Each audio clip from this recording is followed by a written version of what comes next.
রাস্তাঘাটে বের হওয়ার সময় তিনটা আমল করে আপনি বের হয়ে যাবেন, ইনশাআল্লাহ ওই রাস্তাঘাটের বিপদ আপদ বালা মুসিবত থেকে আল্লাহ পাক আপনাকে হেফাজত করবে, রাস্তার অ্যাক্সিডেন্ট থেকে আল্লাহ পাক আপনাকে হেফাজত করবে।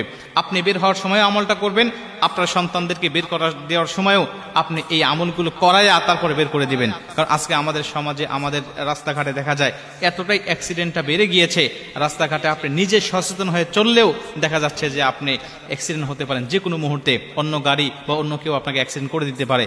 এই জন্য নবীজির শিখানো এই দোয়াগুলো, এই নিয়মগুলো পাঠ করে যদি আমি রাস্তাঘাটে চলতে পারি তাহলে আল্লাহ পাক অবশ্যই আমাকে হেফাজত করবে। যদি কোনোভাবেই অ্যাক্সিডেন্ট হয়েও যায় আল্লাহ পাক অবশ্যই এই অ্যাক্সিডেন্টটা আমার শহীদি মরণের কারণ করতে পারে।